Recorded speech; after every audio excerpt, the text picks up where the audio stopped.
So, in September of 2019, there was this comedian, Shane Gillis, who was hired by Saturday Night Live, and 4 days later, after some little shitbird on Twitter found clips of him on a podcast a year ago using naughty words, SNL fired him.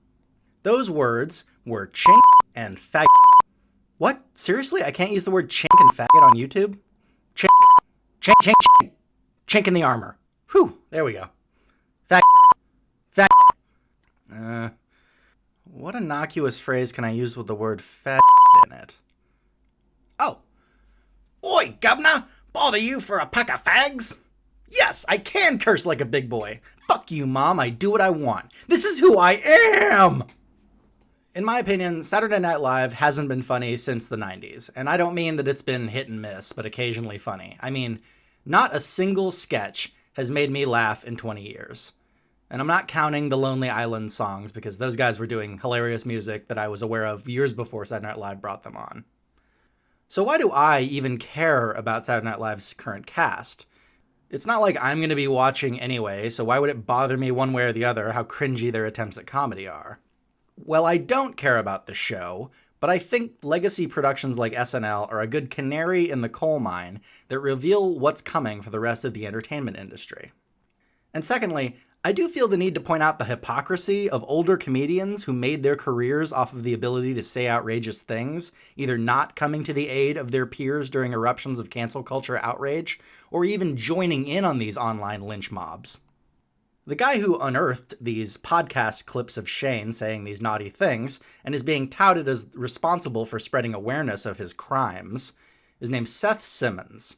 And he is a, quote, freelance comedy reporter / comedy labor journalist with articles like The Case for Unionizing Your Comedy Theater pinned on his Twitter stream. Aside from the absolute lack of anyone ever asking for a journalist whose primary beat is comedy, what gives this self-aggrandizing little communist any moral authority to decide who corporations should and should not hire? If comedy labor is your game, you certainly have a funny way of showing it. What jealousy you must be festering to try to dictate the rules for an industry you clearly are not talented enough to be part of. I honestly wonder what it must feel like to see your imagined political enemies fail, not because of lack of talent, not because the market didn't want what they were selling, but because you baselessly shamed enough people to get your way. I guess I just must have missed it.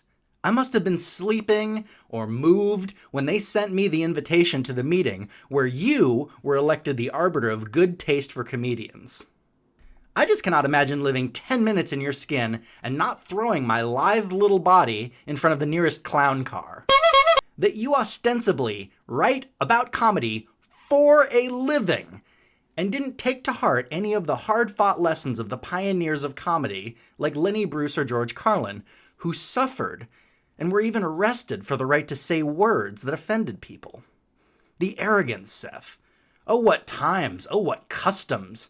When, oh Seth Simmons, do you mean to cease abusing our patience? How long is that madness of yours still to mock us? When is there an end of that unbridled audacity of yours swaggering about as it does now? Sorry, I got a little fucked up there on Marcus Tullius Cicero for a minute. One of the main problems I have with cancel culture, aside from it being anathema to free speech and a blight on the enterprise of comedy, is that even if I thought an artist espoused a heartfelt racist or otherwise bigoted or hateful opinion, railroading their careers forecloses their opportunity to have an authentic change of heart. I learned this lesson from, of all people, the granddaughter of the God Hates Fags people, Megan Phelps.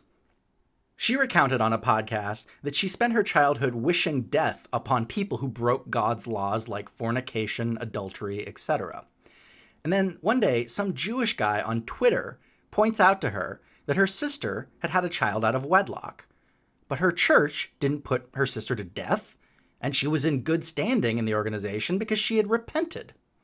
This Jewish guy on Twitter pointed out that if she and her family had gotten what they wanted, which was the state or God to strike down the sinner immediately after the sin, it closes the door to growth. I got in trouble for saying the word chink on a talk show, on a network talk show, and it was in the context of a joke, you know, obviously. That would be weird. That would be like a really bad career choice if it wasn't. But nevertheless, the president of an Asian American watchdog group out here in Los Angeles, his name is Guy Aoki, and he was up in arms about it, and he put my name in all the papers calling me a racist, and it hurt, you know? I mean, as a Jew, you know, as a member of the Jewish community, you know, I was really concerned, you know, that we were losing control of the media. And right? I mean, like, what kind of world do we live in where a totally cute white girl can't say chink on network television? It's like the 50s. It's scary. You have to be able to laugh at yourself, so that's what I tell Asian people all the time. They don't listen.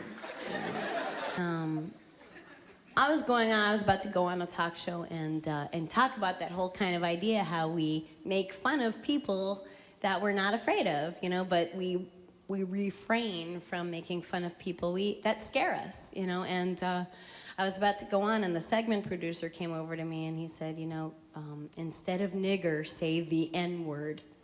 And I said, great, you know, what do you want me to say for chink? And he said, say chink.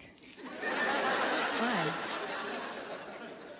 Maybe it's like when a faggot calls himself a faggot. Maybe it's like when black guys call each other niggers.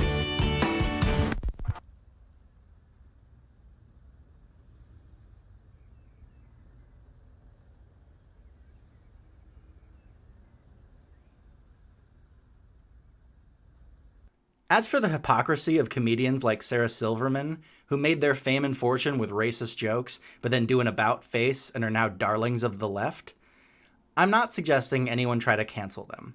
And what happened to Sarah Silverman losing that movie deal because of the blackface controversy of that show was wrong. That shouldn't have happened. But I would propose that for them to not be constantly called out by every person and media outlet for the rest of recorded time as brazen hypocrites, they would need to retire unceremoniously from public life and give back all the money they made in the intervening years of their careers since their unwoke utterances. That would be the moral equivalent of their silence when contemporary comedians are canceled for the same things they did. If these new comedians don't get to have a career or make any money, neither do you. Let's see how many of them move to Canada and raise sheep or some shit, if that's the price we start demanding for their utter lack of principles. You live by the chink, you die by the chink, motherfucker. Who knows what evil lurks in the hearts of men? The shadow knows. Hi guys, thanks for watching my video. Here's the part where I degrade myself by asking for your subscription to my channel. All you gotta do is click that little subscribe button and hit that stupid little bell to be notified for every single video I put out in the future. Because I know you didn't get this far with me just to screw around. Nah, you don't want to play just the tip. You want to be taking all that I got to give you. Come on, you're not uptight, are you, baby?